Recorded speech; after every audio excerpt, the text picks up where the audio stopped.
Okay. So today is the Jewish Holiday of Purim. And as with all Jewish holidays, but most especially with Purim, the theme of Jewish holidays still reigns as they tried to kill us, we survived, let's eat.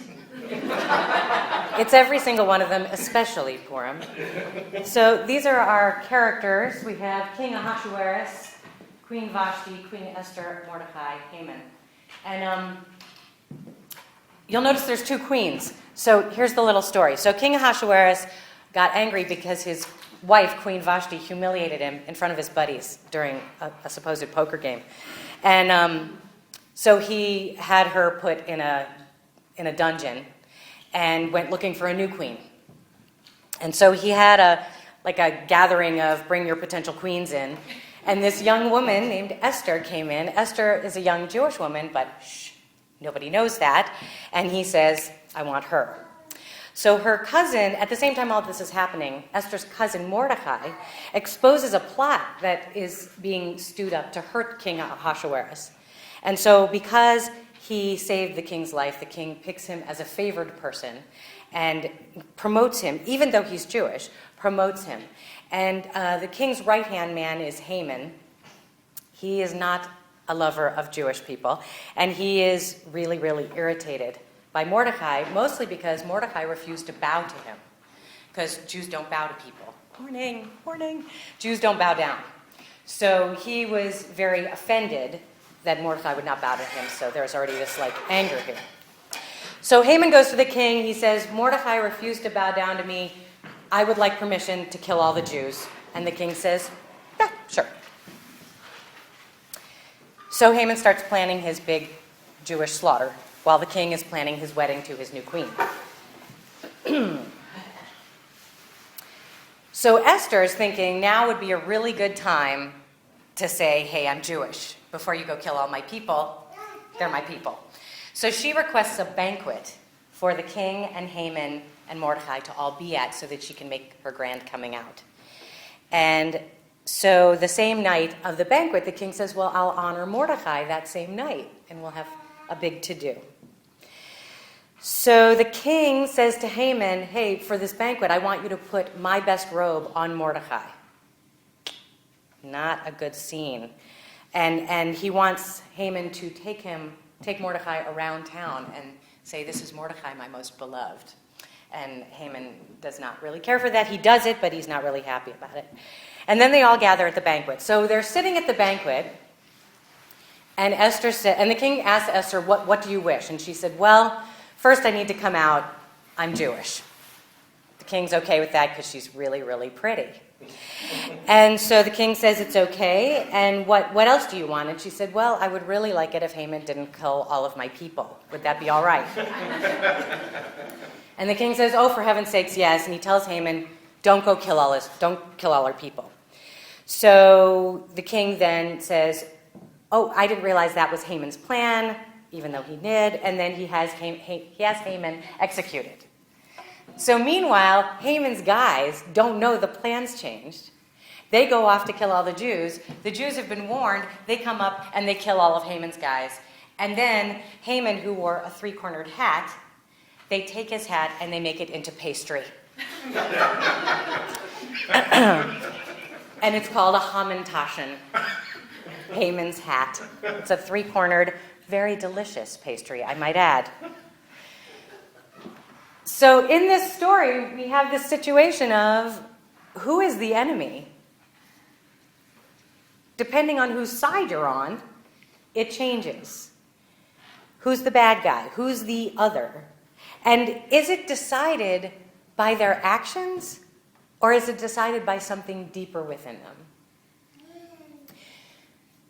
So how many of you are familiar with the TV show Lost? You guys don't have to raise your hand back there, but has everybody seen or know about the TV show Lost? Not really. I'll give you a quick overview.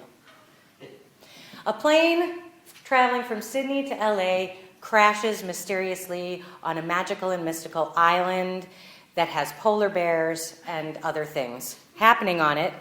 And we have all these different characters on this show. So we have our people, They're our people because they crashed on the plane and we know them and we love them and care about them. There are the others.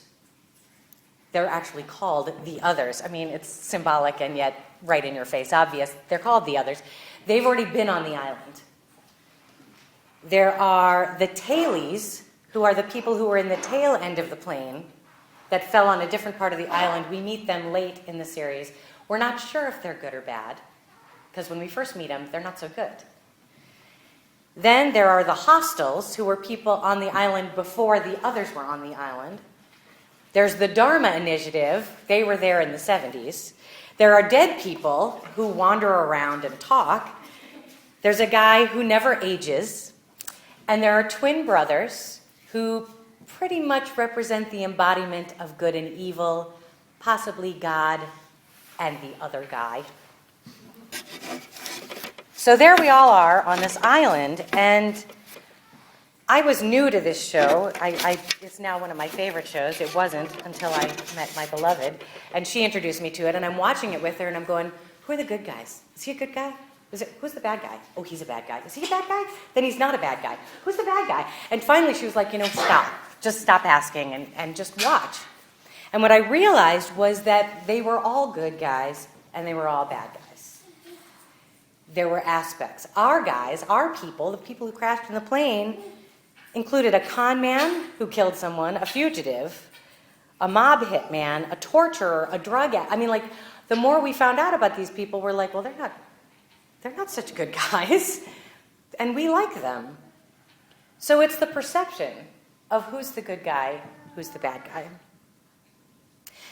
And it's the question also of who's my other, and who am I the other to? And we'll get more to that. In the news, you see it every day, in the Middle East, in Africa, all over the world, India, gun control issues here in America, politics. Who are the good guys? Who's right? Who's right and who's wrong? And what is our role in seeing the rightness and the otherness and the non-otherness in everyone? How do we do that? So as I promised in my little intro, I was going to address the school cafeteria. So if any of you are like me, you remember coming out of the school cafeteria line with your tray, a little precarious, a little trembly, coming out of the door, and there's everybody in their tables, and there's a lot of hubbub, and maybe there's some arguments and some food flying, and you're seeking out your people. Where are my people? And there's a room full of others as you're seeking out, oh, there's my folks. Oh, safe. Got to my people. At the same time, you might be the person at the table waiting for your people going, oh, I hope that person doesn't sit with me. Ooh, that's my other. I don't want, he's kind of geeky, or, oh, that person, oh, they always talk too much. I don't want them there. So you're sitting at your table watching for your people, but not making eye contact with someone who might be an other. We switch roles all the time. I have people in my life that I say, oh, they're my other. And there are people in my life, which on occasion breaks my heart, that think I am their other. So we're all in it. We're all in it. Christina Feldman wrote this beautiful piece. It says, understanding your enemy may be part of forgiveness. Longfellow once wrote, if we could read the secret history of our enemies, we should see sorrow and suffering enough to disarm all hostility. You share with your enemies the fear of pain and isolation, the anxiety that leads to armoring, and the capacity to be hurt. You share with your enemies all the confused and deluded activity that can be generated to protect yourself from hurt, which sadly often results in further pain. Understanding your enemies does not excuse their unwholesome or unskillful actions, nor does it diminish the pain you may feel as a result of those actions. And that's true. And yet, how do we find compassion and understanding? One of my friends from high school, his name is Nelson Gouda. That's not what I wanted to do. There we go. He has started a project. He got it through Kickstarter, which was amazing that it flew. It was awesome. It's called the Enemies Project. He traveled already. Let's see, where did he go? He went to North and South Sudan, Kenya, Rwanda, Kashmir, and Tibet. And he brings together people who have been in conflict, and he photographs them, and he encourages dialogue. And at this website, there's a video of his work that is just good, bumpy good. I mean, it's amazing. And his life has changed because his passion and his question was, how do we foster peace within enemies? And so he called it the Enemies Project, but he said he really should have called it the Peace Project. But he didn't think anybody would want to be involved if he called it the Peace Project. So he's bringing people together who have literally tried to kill each other. And not only are they photographed together, they're talking and they're bonding. I encourage you to check it out. It's amazing. That's one way one person is doing something out in the world. We don't have to do anything that grand. We don't have to put all of our stuff into storage and go travel the world. We can let somebody in traffic, or hold the door open, or forgive a wrong that maybe was just misunderstood. We can do these things. I was listening the other day to the song Get Together. Come on, people now. Smile on your brother, everybody get together. Try to love one another right now. And I was thinking, one another. What if it would be one and other? What a cool lyric change. Try to love one and other right now. I was like, I'm putting that in my talk because that's really cool. What would happen if we did this? And then I was reminded of this wonderful African story. There's an African tribe where when a woman is pregnant, she creates a song for her baby. And during the entire pregnancy, she sings this song to herself. And at birth, everyone learns the song, and they sing the song as the baby is being born. And at all major life events, first walking, first talking, first hunting, whatever it is, first rituals, the song is sung to this child. So as this child grows, if by some chance they do something that is wrong or hurtful or not within the society norms, they are not shunned and they are not punished. What happens is the village brings them to the center. They stand around the individual in a circle and they sing them their song. They remind them of who they are. They don't say, oh, you've done this bad thing, you're now an other. They say, how'd you forget who you are? We all know you.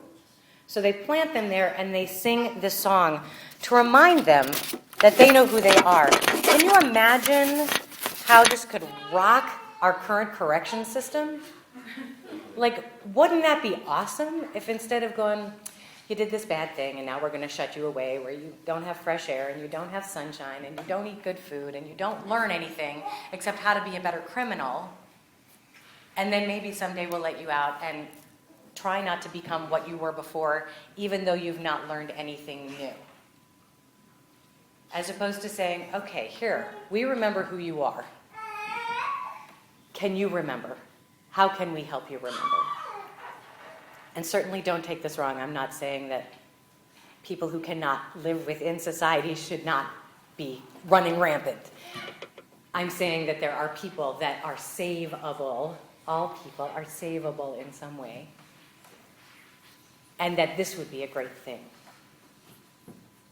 All human beings share 99.99% of identical genetic sequences.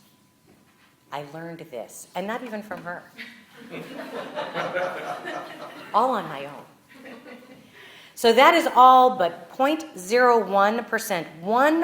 1/100th of 1% is the only thing that makes us different, biologically. Biologically, we are virtually identical.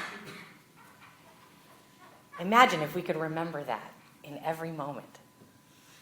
How we'd see each other. how we'd treat each other, how we'd speak about and to each other. So what I'd like to do is invite you to lower or close your eyes, whatever feels comfortable to you. But I would like you to take a moment to just breathe and not think about anything except some ideas I'm going to plant in your heads.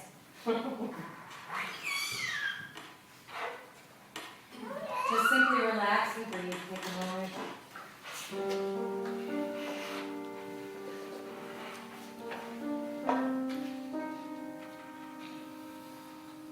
Connecting to your breath. In and out.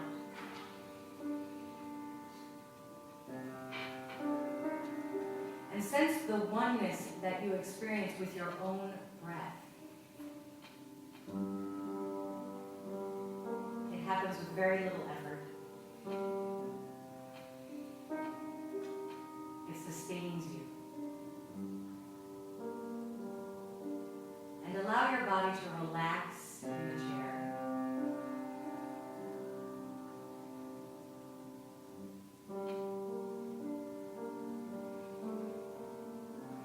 And as you're breathing, feel that connection to all things.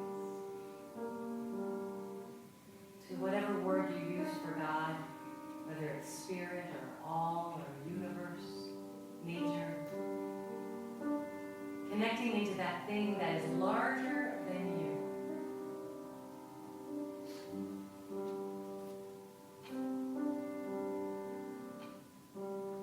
Think to yourself, who am I?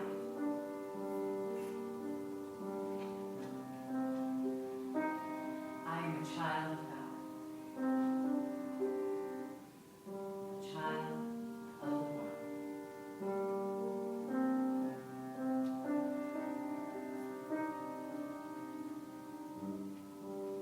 Taking another deep breath. Bring to mind someone that you love dearly.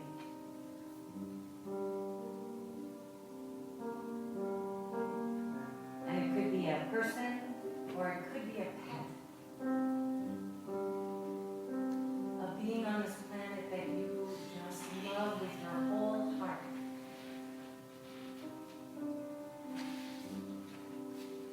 And sense the oneness that you experience with that person or that being.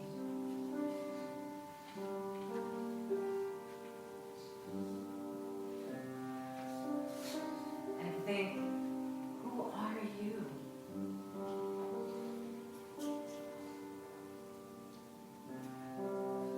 You are a child of God, a child of the One.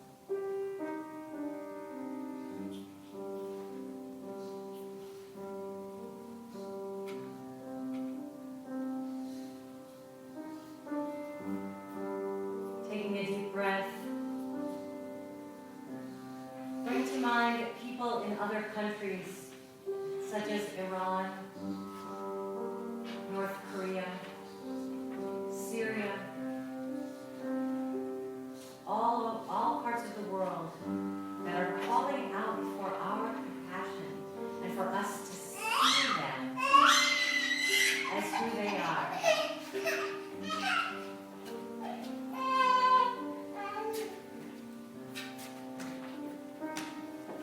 And ask yourself, who are they?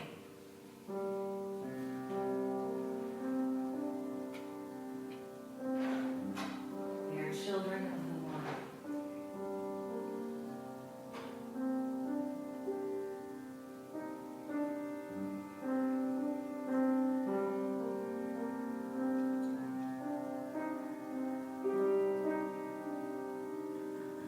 And now take a deep breath. And bring to mind a person that you consider your other. The other in your life. Someone that brings up feelings of hurt or anger, frustration, separation.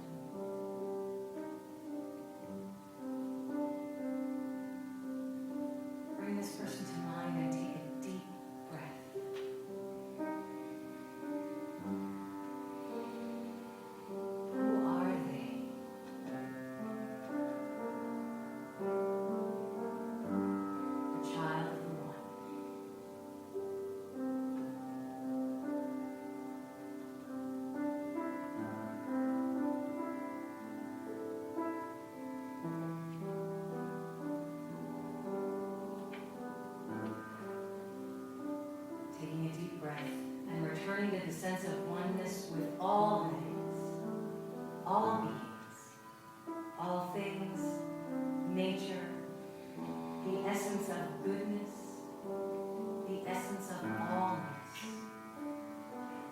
your own breath, the people sitting around you.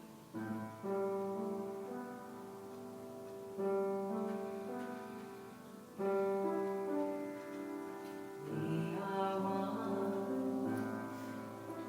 in the Spirit of God.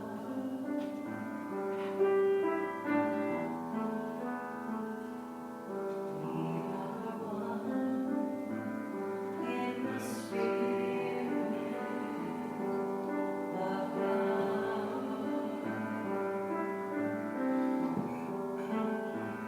We are one. We are one. We are one. We are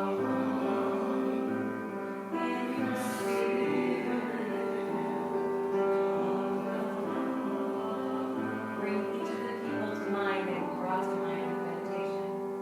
The ones you love, the people all over the world, the one who is the other. Bring them all in. We are one in the Spirit of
So we're going to step into prayer now. Now is the time, if you feel comfortable, once the prayer begins. As you feel moved, please feel free to bring your stone down and place it in the water. You can also place your stone in the water as you leave. But again, lowering your eyes or closing your eyes, however you feel comfortable going within. As this slide says, prayer is a whole-souled action. It's not a passive experience at all. There is no begging or beseeching or asking. What we are knowing in this moment is that God, the all, the one, universe, nature, whatever word we use, Allah, Christ, Buddha, all of it is within all of us. We have been created divinely to express this thing I call God, this thing I call spirit. It is living and breathing and having its life through us, through me, through each person here. We animate spirit, and that is a huge responsibility. We bring it forth. And so just as spirit knows no other, for it couldn't, it would cancel out everything. Just as spirit recognizes that all that is part of itself, that is true of us today, right now. Right now, we can make that change within ourselves to recognize all of it. Every experience, every person, every perceived other, every enemy, Everything that happens to us that is appeared to be against us, we can recognize it as being part of us. For as the reading said in the talk, our enemy is just like us, seeking our love, seeking compassion, seeking truth, seeking the relief of pain, just as we are. And so I affirm and know right now that if there is anyone in this room or anyone within the realm of consciousness that is feeling this otherness, I claim and I know for them right now that it's a lie and it fades. It dissolves. The veil between us and other worlds and the veil that we create between each other is so thin that it's easy to just let it wash away, let it just blow away in the air. We are one in the Spirit of God, in the Spirit of all. We are one in the Spirit of love. We are one in the Spirit of peace. We are one in the Spirit of our very life. Our lives are something precious to us, and our lives are precious to us just as our others or our enemies, their lives are precious to them.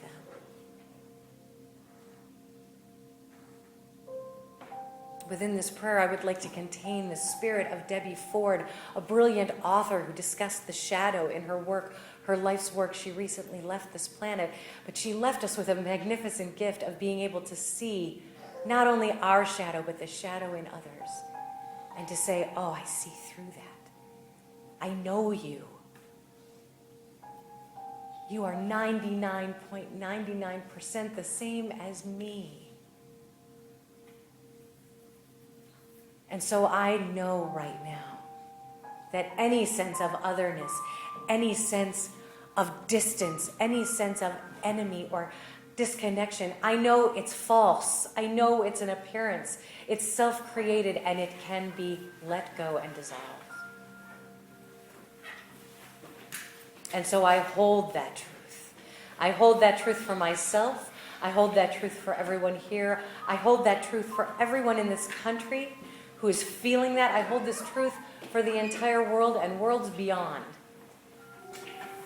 And know that we are one. We are one. We are one. So grateful and so blessed by the opportunity to be in a place in our lives where we can speak these words out loud and know that they are not only heard and answered, but they are shared.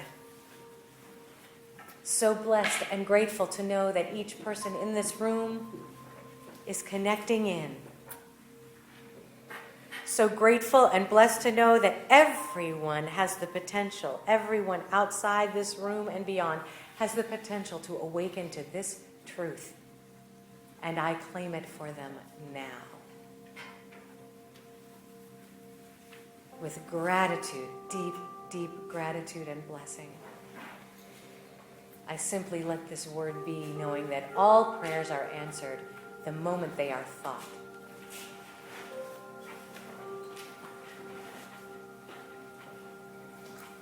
Holding the space of truth, I simply let this be. And so it is. Amen. Ashe. Aho.